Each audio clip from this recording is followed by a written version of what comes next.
আসসালামু আলাইকুম। আশা করছি সবাই ভালো আছেন, সুস্থ আছেন। আলান বলছিলাম সুইডেন থেকে। আমি আজকে সুইডেনের ওয়েদার নিয়ে একটু কথা বলবো, কারণ যারা নতুন আসে তাদের জন্য ওয়েদারের তারতম্যটা জানাটা খুব জরুরি, ইম্পর্ট্যান্ট। সো সুইডেনে সাধারণভাবে যখন উইন্টার থাকে, আমরা মনে করি যে সুইডেন শীত প্রধান দেশ, এখানে সবসময় উইন্টারই থাকবে। না, এরকম না। উইন্টারটা মূলত শুরু হয় ডিসেম্বর, জানুয়ারি, ফেব্রুয়ারি, যেরকম বাংলাদেশ। বাট উইন্টারের এফেক্টটা শুরু হয় হচ্ছে এর আগে থেকে, যেমন সেপ্টেম্বর মাঝামাঝি বা অক্টোবরের ফার্স্ট উইক থেকেই মোটামুটি শুরু হতে থাকে ঠান্ডাটা। আর আরেকটা জিনিস হচ্ছে যে এটা থাকে কতদিন পর্যন্ত, এটা মোটামুটি মে মাস পর্যন্ত এই ঠান্ডাটা থাকে। আপনি যে এখন দেখতে পাচ্ছেন অনেক রোদ, অনেক সুন্দর আবহাওয়া, এটা আসলে এখন স্প্রিং চলছে। তো এই স্প্রিংয়ের মধ্যে সাধারণভাবে আমরা যখন বের হই তখন আমরা অবশ্যই শীতের জামা কাপড় নিয়ে বের হই, কারণ বাইরের রোদ থাকলেও এটাকে আমরা চোরা রোদ বলি। অর্থাৎ এই রোদ দেখে আপনি মনে করবেন বাইরে খুব গরম, কিন্তু আসলে এত গরম না, আসলে ঠান্ডা। এখন একটু গরম লাগছে যেহেতু আমি ঘাস কাটছিলাম আমার নিজের গার্ডেনে, সেজন্য একটু গরম লাগছে।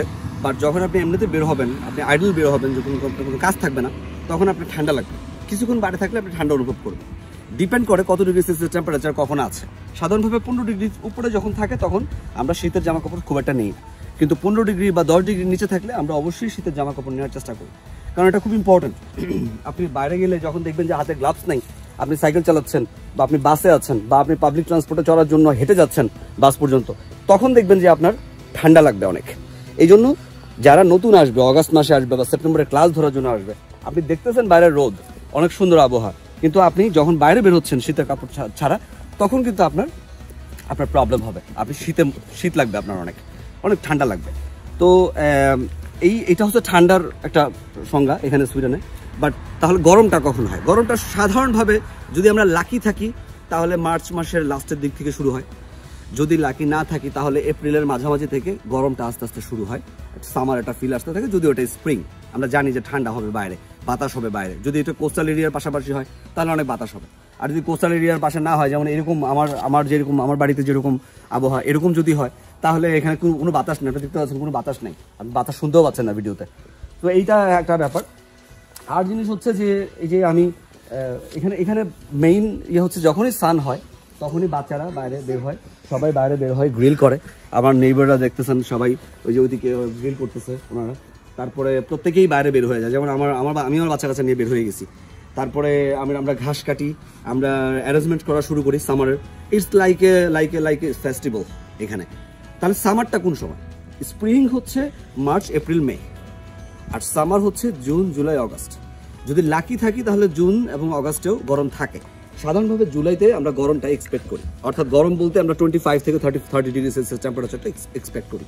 কিন্তু যদি লাকি না হই তাহলে তখনও দেখা যায় যে 20 ডিগ্রির নিচে temperature, which is like in a way com temperature. খুব একটা লাকি না আমরা তখন।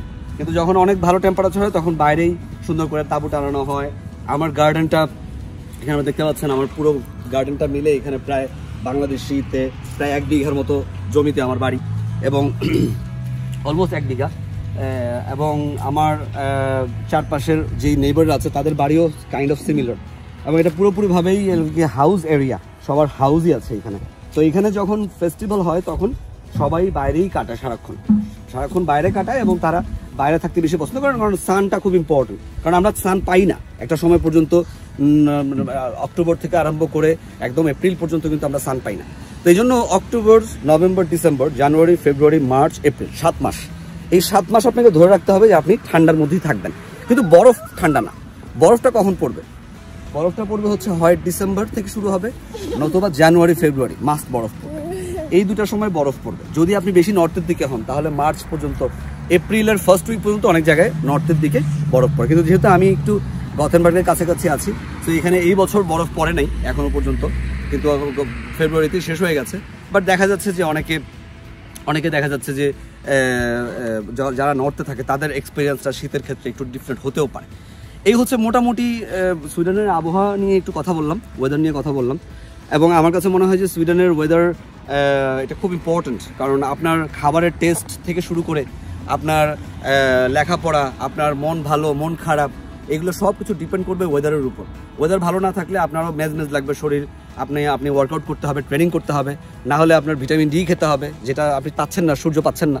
তো এই জিনিসগুলো না পাওয়ার ক্ষেত্রে কিন্তু আপনার একটা প্রবলেমই হবে, শরীর ব্যথা করবে, আপনার ভালো লাগবে না। যখন রোদ উঠবে তখন আপনি বাইরে গেলে আপনার খুব ভালো লাগবে, আপনি রেস্টুরেন্টে খেতে বসলে আপনার ভালো লাগবে, সব কিছুই ভালো লাগবে, যেরকম বাংলাদেশে আমাদের ভালো লাগে। সো এইটা মোটামুটি একটা আপডেট ওয়েদার নিয়ে। এবং কুফল কি? ওয়েদারের কুফল হচ্ছে যে আমরা যখন বাইরে আমরা বের হই ঠান্ডার সময়, তখন প্রপার ক্লোথস অর্থাৎ সঠিক কাপড় পরিধান করে বের হওয়া, এটা হচ্ছে প্রথম লক্ষণ।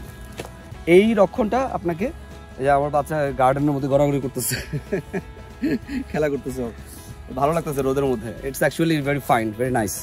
তো আমার কাছে মনে হয় যে যখনই আমরা শীতের দেশে থাকি, তখন শীতের দেশে যদি সঠিক পোশাক, যেটা layer by layer, first layer, second layer, third layer, এইভাবে যদি না পরি, জুতাগুলো যদি না পরি, গ্লাভসগুলো যদি না পরি, হাতের মোজা এইগুলো, তারপরে কানটুপি, যেই কানটুপি আছে সেগুলো যদি না পরি, তাহলে শীতের মধ্যে আমাদের কষ্ট পাওয়ার সম্ভাবনা 100%, একদম 99.99 না, 100% সম্ভাবনা আছে। বিকজ আপনি এই শীতটাকে কোনোভাবেই হেয় প্রতিপন্ন করতে পারবেন না। It's very it's not light, it's huge, খুব ঠান্ডা। আর গরমের সময় হ্যাঁ, আপনি বাইরে যখনই এনজয় করতে যাবেন তখন দেখবেন যে গরমে আপনার সানটা একদম ডাইরেক্ট পড়বে, যেহেতু আপনি পৃথিবীর সবচেয়ে উপরে আছেন, নর্থে আছেন। সো একদম সানটা ডাইরেক্ট পড়বে এবং তাপটা একদম আপনার সুন্দরভাবে লাগবে। সেই জন্যই সবাই সানবাদ করে এখানে ঠান্ডা হলে। সবাই যারা আমাকে আলান কবিরে ফলো করছেন, তারা তো ফলো করছেনই, নোটিফিকেশন দিয়ে রাখেন। ফেসবুকে এখন থেকে বেশি ভিডিও আসবে, যেহেতু আমি আমার প্রোফাইলটাই এলিজেবল হয়েছে এখন ফেসবুকে ভিডিও দেওয়ার জন্য। সো আমি ওখানে ভিডিও দিতে থাকবো এবং সুইডেন তথা আরও